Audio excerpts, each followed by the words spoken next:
Matt. Second fight on our main card, Cage Warriors 113, now coming at us from Manchester, not London, because Graham Boylan pulled out all the stops. This one's going to be behind closed doors, but nonetheless, it should be a good bout between Nathan Jones and David Baer. And Matt, this is an interesting matchup because we got two guys that primarily rely on their grappling. And in the case of David Baer, the French national, he's 8-1. He hasn't competed since 2018, but if you look at all of his fights and his body of work, 5 of 8 wins by submission. He's a guy that he's a pancration champ. He's a grappling champ. He's trained at TriStar in the past. He's also trained in Phuket for this training camp, as well as Obey Gym. Now, you look across from him, he's taking on Mr. Bag and Tag, Nathan Jones. It's a pretty good nickname. It's not bad. And he likes to bag and tag because he's 13-9, which maybe his record's a little bit deceiving.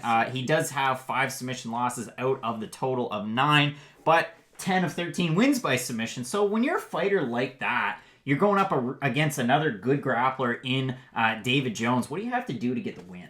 Well, I think it's more telling that he's been training in Phuket for this training camp, because we've seen fighters go there. For instance, Khalil Roundtree Jr. comes to mind when you think of a guy who goes to Thailand and then just completely reinvents himself overnight. Now, I don't think that will be the case. I just always think it's a good idea. I hate it when people just stay at one gym for a really long time. I think you should go to different gyms, try to pick up a little bit as you go along.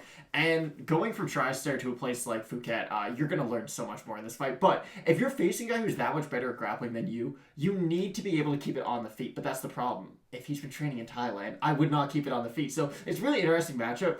Jones losing that many fights by submission, though, is going to make you worried, especially in this fight. And the thing with Jones, too, he's faced top competition in Europe before. Again, guys like Peter Queally, Alex Lahore, Adam, the Love Doctor Proctor, and Ross Houston. But again, it's 4 of 9 losses by submission. That's so you're facing top competition. You're winning some, you're losing some. But again, you're going up against a guy in David Baer. I think he's really underrated. I mean, again, 8-1 total record, 1-1 over in Brave CF, which again, they've got some pretty good guys in these weight divisions, whether it's 55 or 70. In terms of the odds, it's actually surprising because David Baer's a -175 favorite. Jones coming in at a +145 over on Tapology out of 161 votes. 89% picking David Baer to win, 69% by submission. How do you see this one going? I think David Baer's going to get done by submission, but I don't think he's going to be traditional. I think he is going to drop him on the feet and then submit him on the ground. And I don't see this going to the judge scorecards, though. It should be a good fight. I don't see it going to scorecards either. I'm going to go with David Baer as well. I'm surprised that there's not more of a spread on those odds, but